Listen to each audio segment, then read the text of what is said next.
शुभकामनाएं सर।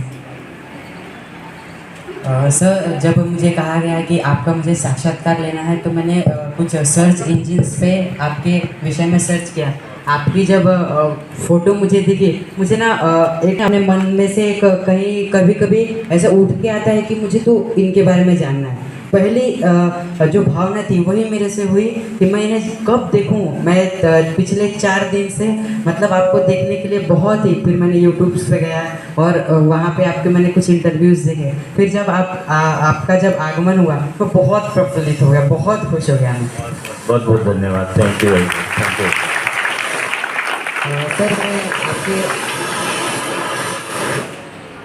मैं आपके व्यक्तिगत जीवन के बारे में जानने के लिए बहुत उत्सुक हूँ। तो सबसे पहले मेरा सवाल ये रहेगा कि आप सीए के पद पर अभी कार्यरत हैं। सर, प्राय हमारे समाज में ऐसा देखा जाता है कि जो करियर चूज़र है वो हमारे परिजन या हमारे माता पिता ही होते हैं। तो क्या आपके विषय में ऐसा कुछ था, या आपने चूज़ किया स्वयं से, या आपके परिवार में कोई थे इसलिए आप हुए हैं?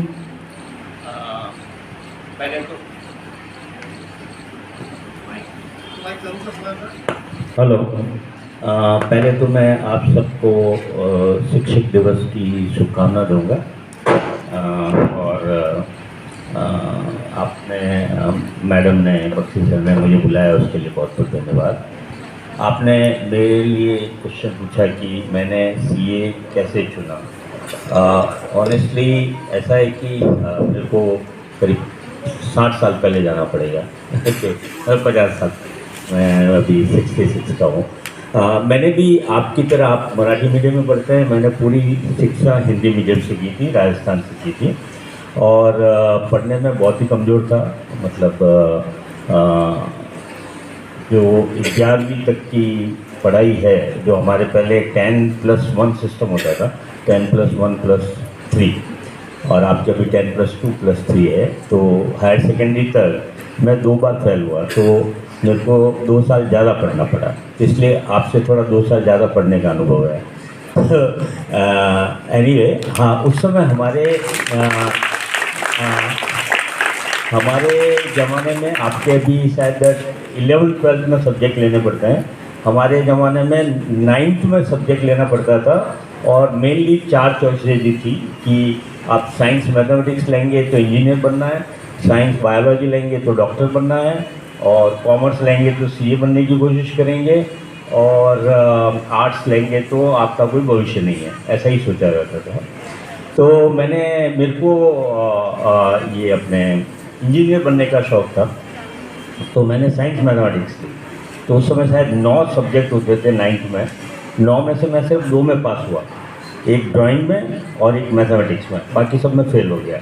तो फिर पिताजी ने कॉमर्स दिला दी, पर कुछ ऐसी कृपा रही, कुछ अच्छे दोस्त ऐसे मिले, कुछ अच्छे टीचर ऐसे मिले कि फिर पीछे मुड़ के नहीं देखा और सीए हो गई।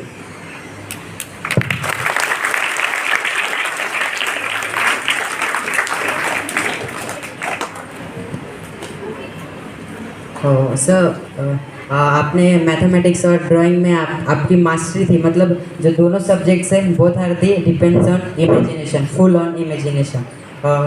सर, आपने अभी बताते हुए कहा कि आप राजस्थान से बिलोंग करते हैं। सर, मुझे जहाँ तक की जानकारी है, आप 39 देशों में अपने कार्य के सिलसिले में आपने पूरी जानकारी निकाल ली है। Thank you sir. भ्रमण कर चुके हैं कार्य के हेतु। परंतु मेरा एक सवाल है कि मैं प्राय टीवी में या जो रहते हैं उसमें ऐसा देखा जाता है कि यदि कोई व्यक्ति विदेश जाता है तो वहीं पे वो सेटल हो ही जाता है। 95% चांसेस रहते ही है। परंतु मुझे खुशी इस बात की है कि आप विदेश में गए, परंतु आपने हर मतलब जैसे कहते हैं ना कि मुझे वहाँ कुछ वहाँ से भी लेना है, हर जगह कार्य करना है। परंतु मैं लौट के सारे जहाँ से हिंदुस्तान हमारा ये जो वाक्य है पूरे विश्व में गूंज रहा है, मैं उसी पे टिका रहूँगा। तो मेरा प्रश्न इस तरह रहेगा कि आपने राजस्थान से आपकी जन्मभूमि रही, परंतु आपने राजस्थान को नहीं चुना। भारत में आपने नागपुर को ही क्यों चुना? हम तो नागपुर के, हमारा जन्म यही हुआ, तो हमें गर्व है। तो आपको कौन सा फैक्टर ने अट्रैक्ट किया कि आपको बस मुझे यहीं पे रह के ज़्यादा समय तक कार्य करना है? तो एक्चुअल में मेरा ये नागपुर में तीसरा गमन है। मैं सबसे पहले 1982 में आया नागपुर में, जब मैंने सीए कर ली थी और 2 साल का एक्सपीरियंस था और मैं बॉम्बे में था और एक कोई वैकेंसी निकली थी तो मैंने अप्लाई किया और मुझे यहाँ जॉब मिल गया, मैं आ गया। तो that you can say because of vacancy I came here. Second time फिर मैं बाहर जाके फिर वापस आया तो यहीं पे जॉब मिल गया और मैं आ गया। लेकिन तीसरी बार जो नागपुर आया मैं 2004 में, वो मैंने खुद चुना नागपुर। उसका कारण ये है कि शायद आप लोग सब छोटे हैं लेकिन बख्शी साहब वगैरह को मालूम होगा कि यहाँ पे 2000 में एक श्री चंद्रशेखर साहब म्यूनिसिपल कमिश्नर बन के आए थे और उन्होंने नागपुर को अति सुंदर कर दिया। मतलब चौड़ी रोड, पेड़ वगैरह बहुत सारे, मतलब नागपुर एक बहुत ब्यूटीफुल सिटी हो गया। तो फिर यहाँ आके मुझे लगा कि नहीं, ये जगह है जहाँ पे मुझे रहना चाहिए, क्योंकि उस समय मेरे को जॉब से ज़्यादा ये सोचना था कि मेरे को रहना कहाँ है, अपना लास्ट डेज मुझे कहाँ निकालना है, रिटायरमेंट कहाँ निकालना है, इसलिए मैंने नागपुर चुना। Thank you.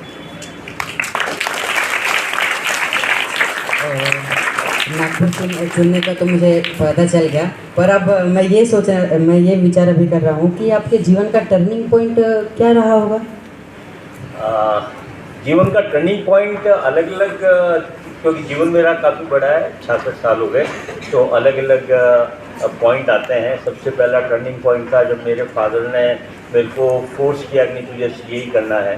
हालांकि घर की स्थिति ऐसी नहीं थी कि वो मुझे सीए करवाते, लेकिन फिर भी उन्होंने अपने लिए कुछ नहीं किया, लेकिन मेरे को सीए कराने के लिए प्रेरित किया। वो एक टर्निंग पॉइंट था। सीए हो गई तो टर्निंग पॉइंट था। उसके बाद मैं करीब 10-11 साल इंडोनेशिया रह के आया और फिर मेरे को ऐसा लगा कि मुझे खुद का अपना व्यवसाय करना चाहिए। तो 2002-2004 में मैं नागपुर आ गया था और अपना व्यवसाय किया, लेकिन सफल नहीं हुआ। तो वो भी एक टर्निंग पॉइंट हुआ। और फिर यहाँ पे एक एसएमएस ग्रुप है, एसएमसीटी ग्रुप, उनके साथ में हूँ मैं अभी, और वो भी एक टर्निंग पॉइंट था। तो कई टर्निंग पॉइंट आते हैं ये जीवन के अंदर, बट अलग अलग टर्निंग पॉइंट। सर, इम्पैक्टफुल कौन सा रहा? सबसे ज़्यादा इम्पैक्टफुल कहूँगा तो मेरा जब वापस आया और मैंने एक असफलताएं भी सहन की, वो मेरे लिए एक काफ़ी लर्निंग पीरियड था। और यहाँ पे सेटल होना और जो डिसीजन लिया और उस पर अड़ा रहा, वो मेरा एक अच्छा टर्निंग पॉइंट था। सर, जब मैं आपकी जानकारी निकाल रहा था सर्च इंजिन के माध्यम से, तो मैंने वर्ड्स ऑफ विजडम, ये पुस्तक है जो आपके द्वारा रचित है। मुझे ना इसके बारे में थोड़ा जानना है, क्योंकि पुस्तक जो पढ़ने का जो एक कहते हैं आदत मुझे लग रही है, और मैं चाहता हूँ कि इस वर्ड्स ऑफ विजडम को मैं पढूं। तो मैं ऐसी कौन सी बातें हैं जो उस पुस्तक को बाकी पुस्तकों से कंपैरिजन नहीं है, परंतु क्या आकर्षित कर सकती हैं उसमें बातें? बहुत अच्छा क्वेश्चन पूछा आपने। और एक्चुअल में 1980 के अंदर मैंने सीए कर ली, और जैसा नॉर्मली होता है कि सीए या डॉक्टरी और करने के बाद में आदमी अपने प्रोफेशन के बारे में तो पढ़ता है, लेकिन दूसरी चीज़ें पढ़ता नहीं है। तो ऐसे ही अप टू 1992 तक, मतलब 12 साल तक मैंने कुछ भी दूसरा नहीं पढ़ा जो जिससे कि मेरी ज्ञान वृद्धि हो या मेरे को और नॉलेज अच्छी मिले।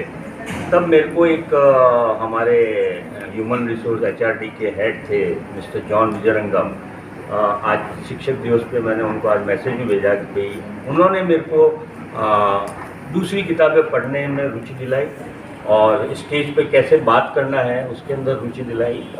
मैं पहले स्टेज पे खड़ा होकर बात नहीं कर सकता। अगर आज से 30 साल पहले मिला होता तो शायद मैं मना कर देता कि आप इंटरव्यू मत लीजिए मेरा। तो उन्होंने मेरे को बहुत सारी दूसरी किताबें पढ़ने के लिए रुचि दिलाई। तो मैं क्या करता था कि जितनी भी किताबें पढ़ता था और उसमें जो भी अच्छे लाइन्स या अच्छे पैराग्राफ्स हैं उनको नोट करके रखता। और फिर 2000 में एक ऐसा समय आया, मेरे पास 10 दिन छुट्टी थी, तो मैंने वो जो नोट्स लिखे थे उनको कंपाइल किया, जो कि वर्ड्स ऑफ विजडम के नाम से, जिसमें कि अलग अलग महान लोगों ने क्या क्या बातें कही है और उसके बारे में लिखा गया है। उससे रिलेटेड स्टोरीज, उससे रिलेटेड कार्टून्स और इस तरह से। तो that was my first book, words of wisdom. Sir मुझे तो ये पुस्तक एक बार बहुत अच्छे से, एक बार नहीं पढ़ूंगा मैं, 2-3 बार जरूर पढ़ूंगा, क्योंकि मुझे बचपन से ही आज के दिन मुझे मेरे शिक्षक के द्वारा एक सुक्तियों की एक बुक मुझे गिफ्ट की गई थी, तो मुझे उसकी याद आ गई स्लाइटली। आगे बढ़ते हैं हम।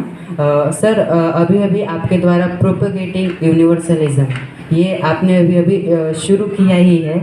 सर ये इसके अभी हमारे सोसाइटी को इसकी क्या ज़रूरत है? और मैंने कुछ प्रिंसिपल्स पढ़े थे, ड्यूटी, लव एंड वो तीसरा याद नहीं आ रहा है। प्लीज़ इसके बारे में पूरा इलेबोरेट कर दीजिए इसे प्लीज़। नहीं, मतलब एक्चुअल में अगर मेरे को वहाँ पे आके बोलना भी पड़ता तो मैं शायद ये 3 प्रिंसिपल के बारे में ज़रूर बात करता था। तो आपने अच्छा विषय निकाला ये। बेसिकली मैंने भगवद गीता, अष्टावक्र गीता और उसके बाद में बहुत सारी स्पिरिचुअलिटी के बारे में पढ़ा, और उसमें से मैंने 3 प्रिंसिपल निकाले जो कि हर व्यक्ति के जीवन में बहुत बहुत इम्पोर्टेंट है, चाहे वो आप स्टूडेंट हैं, चाहे टीचर हैं, चाहे गृहिणी हैं, एनी वन। ओके, वो 3 बातों को अगर आप याद रखेंगे तो आपको शायद हमेशा फ़ायदा होगा। सबसे जो पहली बात है वो है कि हमारे जीवन में सबसे पहले हमको मिलती है माता, जो हमें क्या सिखाती है कि चाहे कैसी भी स्थिति हो हमें प्रेम करना है। ओके, लेकिन जैसे जैसे हम बड़े होते हैं वैसे वैसे हम पैसे को पहले ले लेते हैं और प्रेम को बाद में ले लेते हैं, है ना। लेकिन उस प्रेम कैसे करना, क्यों करना, उस चीज़ को भूल जाते हैं। तो मेरा सबसे ये कहना है कि आप जीव मात्र से, या मतलब पेड़ पौधे, इवन दरवाजे को भी जब आप बंद कर रहे हैं तो आराम से कीजिए, ऐसे नहीं कि बहुत तेज़ी से आवाज़ आ रही तो उसको भी दर्द होता है। तो सबसे प्रेम करना सीखिए, है ना। तो love for all beings is my first principle. Second principle जो मेरी ज़िंदगी में सबसे इम्पोर्टेंट है वो मेरे पिताजी हैं, जिन्होंने अपने सब दुख देखते हुए भी मेरे को शिक्षा दी और मेरे को अच्छी जीवन देने, मतलब उन्होंने क्या किया, अपने कर्तव्य का पालन किया। उन्होंने हर स्थिति में, आप सबके भी पिता कर्तव्य का पालन करते रहते हैं, तो आप भी उनसे ये सीखिए कि आपका जो कर्तव्य है, जैसे आप अभी बच्चे हैं तो आपका कर्तव्य है कि अच्छी शिक्षा लेना, ये कर्तव्य है, तो वो आप उसका पालन कीजिए। टीचर है तो उनका कर्तव्य है कि पढ़ाना, है ना। तो हर कोई अगर अपने कर्तव्य का पालन करे, जैसे कि एक नमक का कर्तव्य है नमकीन होना, एक मिर्ची का कर्तव्य है तीखा होना, एक शक्कर का कर्तव्य है मीठा होना, वैसे ही इंसान का कर्तव्य है कि अपने कर्तव्य का पालन करे तो वह कहीं पे भी फेल नहीं होगा। और जो तीसरा है वो है हमारी ज़िंदगी में सबसे इम्पोर्टेंट है, वो है गुरु। और गुरु हमें क्या देते हैं, शिक्षा देते हैं और ज्ञान देते हैं, और वो ज्ञान ही हमारे जीवन में जितने निर्णय करने में उसमें सहायक होता है। आज एक ही प्रॉब्लम 2 जनों को आए तो दोनों के अलग अलग निर्णय इसलिए होते हैं कि उनके ज्ञान का लेवल अलग है। तो क्वालिटी ऑफ से your life can not be better than your quality of wisdom. तो आप वो जो तीसरी चीज़ है गुरु से सीखिए कि हर समय हमें ज्ञान लेना है और उस ज्ञान का उपयोग करना है। तो ये 3 प्रिंसिपल तो यूनिवर्सल है। अभी आपने अपने परिजनों या अपने माता पिता का जिक्र किया। मैं अभी ना आपके जीवन के जो अभी 66 साल के जो पन्ने हो चुके हैं, जो सुनहरे पन्ने आप उन्हें अंकित करना चाहेंगे, तो मैं उनमें सबसे अच्छा, मतलब मैं ये कह सकता हूँ कि यदि आप उसे याद करते हो तो वो जो क्षण है वो पूरा इमेजिन हो जाता है आपके सामने, ऐसा विस्मयचकित कर देने वाला और आनंदित कर देने वाला कोई क्षण बताइए। देखिए, अगर पर्सनली ले तो ह्यूमन बीइंग के लिए सबसे आज जो मेरी एज में आ जाते हैं, बच्चे का भी मेरी ख्याल से मेरी एज में होंगे, सबसे जो प्यार भरा क्षण होता है वो होता है अपने ग्रैंड चाइल्ड को देखना। तो वो मेरे जीवन में आया। तो मैं अभी कनाडा भी गया था, करीब 60 दिन वहाँ रहा। मेरा पोता है वो वहाँ रहता है, और आपको जान के अच्छा लगेगा कि मैं हिंदी टीचर बना उसके लिए, और उसको अ आ इ क ख ग घ वगैरह सब सिखाया मैंने। क्योंकि उसको अंग्रेजी के अलावा कुछ आता नहीं है ना, तो उसको ये सब सिखाया। और कल रात को भी वो ऑनलाइन था मेरे, तो मैंने उसको वापस पूछा तो उसने क से कबूतर, ख से खरगोश पूरा रिपीट करके सुनाया, तो मुझे बहुत अच्छा लगा। सर, अभी मैंने आपके विषय में ये भी पढ़ा है कि आप एसएमएस कंपनी लिमिटेड से भी जुड़े हुए हैं। मैं अभी जानना चाहूँगा, ये बहुत गंभीर विषय है। जैसे कि अभी विकसित राष्ट्र करने के लिए हमें इंडस्ट्रीज़ का जो रोल है वो बहुत ही महत्वपूर्ण हो जाता है। परंतु इंडस्ट्री के साथ अगर हम विचार करें तो प्रदूषण एक अपने ऐसा एक नाग है जो डसने के लिए हमेशा उसकी मनोवृत्ति वही है। तो हम इसे कैसे कम करें और अपने विकसनशील मार्ग पर भी चलें और इंडस्ट्री को भी कैसे बनाए रखें अभी के समाज में? एक्चुअल में मुझे विस्मित जो कर रहा है ना, वो है आपका इंटरव्यू विस्मित कर रहा है कि आपके मतलब अंडर प्रिविलेज बच्चों की स्कूल में रहते हुए भी आप मेरे से इतने अच्छे प्रश्न पूछ रहे हैं। तो पिछले मैं करीब 14 साल से एसएमएस ग्रुप में जो पर्यावरण डिपार्टमेंट है उसको देखता हूँ। और हमारे करीब 20 प्लांट है जो अलग अलग तरह का कचरे का निसर्जन करते हैं और उसको ट्रीट करते हैं। जैसे हॉस्पिटल वेस्ट है, इंडस्ट्रियल वेस्ट है, और सीवेज ट्रीटमेंट है, म्यूनिसिपल वेस्ट है। तो आपका जो प्रश्न है कि विकास और पर्यावरण इनमें कैसे एक तालमेल बैठाया जाए, और मेरे हिसाब से बैठाया जा सकता है, इतना मुश्किल नहीं है। और थोड़ा इंडस्ट्रियलिस्ट को अपने प्रॉफिट में सेक्रीफाइस करना पड़ता है, पर लॉन्ग टर्म में उससे उसको फ़ायदा ही होता है क्योंकि उसकी रेपुटेशन बढ़ती है। अभी आप अगर जैसे नई चीज़ देखेंगे कि मोदी जी ने और नितिन गडकरी जी ने एक ये निर्णय लिया कि हम 2070 तक इसको जीरो एमिशन कंट्री बनाने की कोशिश करेंगे, और उसके लिए रिन्यूएबल एनर्जी को इतना प्रमोट किया। अब रिन्यूएबल एनर्जी आज की तारीख में जो हमारे को एमएसईबी से इलेक्ट्रिसिटी मिलती है उससे भी कम दर में मिलने लगती है। और ये जो इलेक्ट्रिक व्हीकल है, अगर वो आ जाती है तो पर्यावरण को इतना फ़ायदा होगा। लेकिन विकास होते हुए भी पर्यावरण की देखभाल की जा सकती है। और अगर मैं आपको एक छोटा सा उदाहरण दूंगा 60 साल पहले का, कि पर्यावरण को हम कैसे मैनेज करते थे। हमारे घर में जो मैनेजमेंट होता था, कोई भी वेस्ट घर से बाहर निकलता ही नहीं था।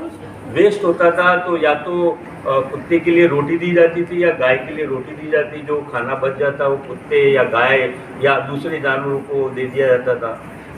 बड़े बच्चे के कपड़े छोटे बच्चे पहनते, छोटे के छोटे पहनते, है ना, और उसके बाद में उसकी थैली बन जाती, उसी में जाके सब्जी लाते थे। तो वेस्ट जो आज भी हिंदुस्तान में पर पर्सन 250 ग्राम है, वो अमेरिका में 2 किलो है पर पर्सन पर डे, है ना। तो हमारे संस्कृति में ही है कि हम वेस्ट को कैसे मिनिमाइज करें और इस पर्यावरण की कैसे हम रक्षा करें। तो मेरे हिसाब से विकास और पर्यावरण दोनों साथ साथ चल सकते हैं, और ऐसा नहीं है कि विकास करेंगे तो पर्यावरण बर्बाद हो जाएगा। हाँ, अगर आपकी नीयत खराब होगी तो कोई फिर कुछ नहीं कर सकता। सर, अंतिम सवाल पर हमें क्या संदेश अभी देना चाहेंगे लाइफ लॉन्ग के लिए? लाइफ लॉन्ग के लिए मैं आपको यही संदेश देना चाहूँगा कि हर व्यक्ति का, हर वस्तु का, हर पेड़ का, हर जानवर का एक अपना कर्तव्य है, एक अपना धर्म है। उस धर्म का पालन करो। आप अभी अगर बच्चे हैं तो आपका धर्म है शिक्षा लेना, आप शिक्षा लीजिए। टीचर है, उनका धर्म है पढ़ाना, वो ढंग से पढ़ाए, अच्छे से पढ़ाए। और हर एक व्यक्ति का एक कर्तव्य है। जैसे आज इसका कर्तव्य है कि भाई ये बजना चाहिए, आज नहीं बजा तो इसने अपना कर्तव्य पालन नहीं किया। तो इस तरह से हर एक को अपने कर्तव्य का पालन करते रहें तो फिर सब बढ़िया हो जाएगा। Thank you. धन्यवाद, बहुत बहुत